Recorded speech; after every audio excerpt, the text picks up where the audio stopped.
My name is Nick Ondwat.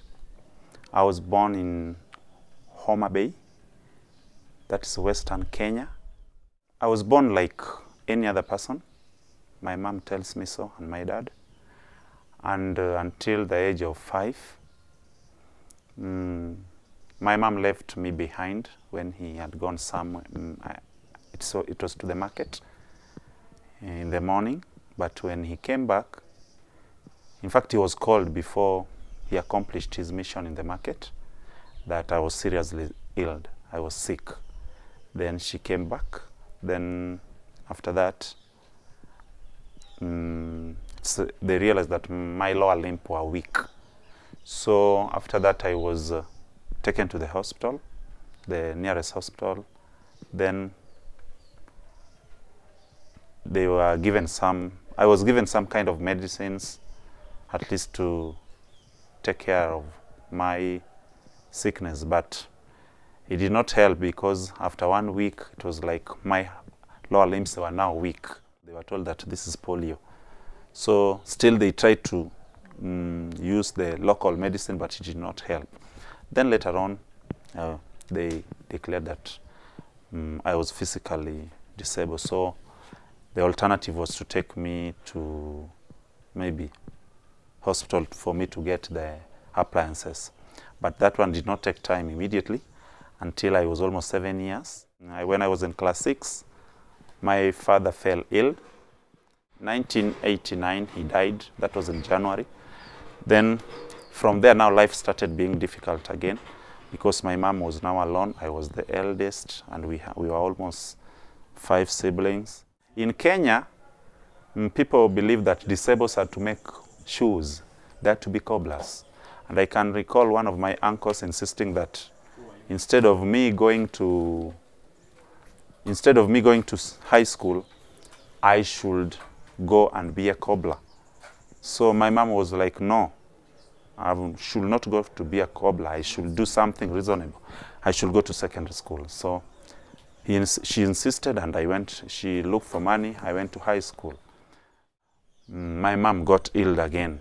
So now she was seriously sick, but I had now to sit in school for me to complete my studies. So I sat in the school for that period. I can recall one day she tried to go to look for the products.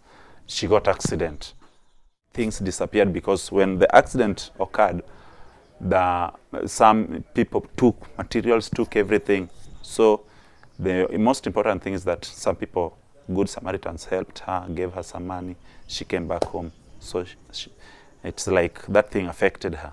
So when I was in 4th form, she was sickling, at the same time I was just in school struggling.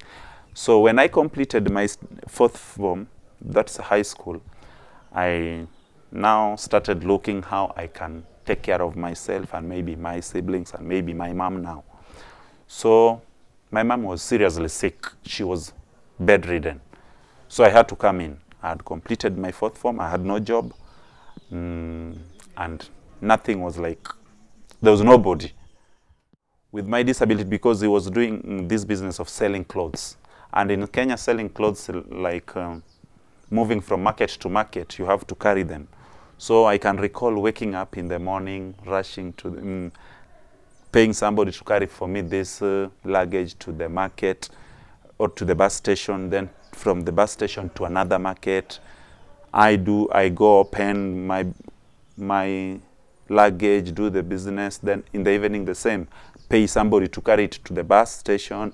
From the bus station, maybe somebody picks it or put it in the bus, something like that. And then I bought a vehicle. When I reach to our town, I do the same. This one happened for almost 8 months. When it came to September 6th, that is 1998, my mom died.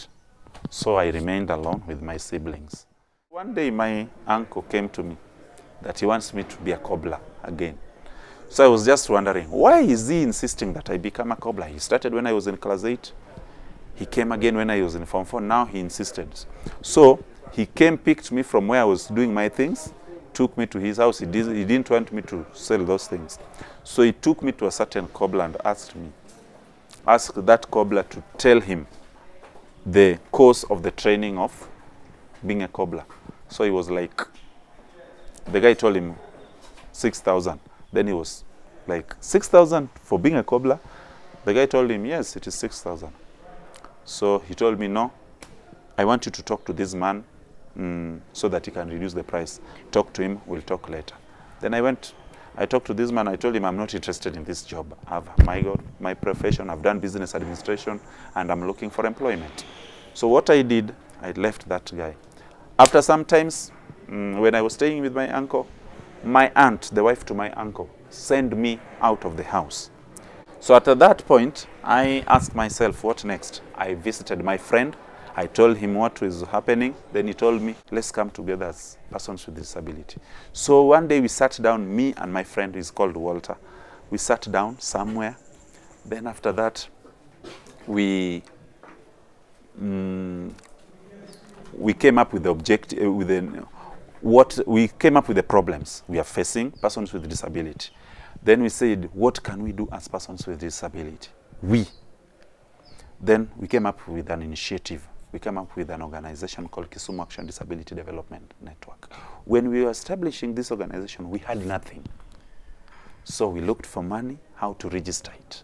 Registration is 1,000. To get 1,000 is another problem. We raised for that 1,000. After that, we talked to a certain church if they could give us an office because we wanted a physical identification. We got the church, then church gave us office. We talked to the bishop, we talked to the members of the church. Now we started articulating our issues. After that, we brought now some other members with different disabilities because we didn't want to do it as Nick and Walter, but we wanted to do it with other persons with disability because from sharing, we get problems from others. So from there, we started now mobilizing for resources. But getting resources in Kenya is also another problem. So what we've been doing, we articulate on issues, we teach people on disability issues, we go to forums on disability, maybe public forums, whether it is for non-disability issues, but we have to put in disability issues so that people know what problems persons with disability are doing.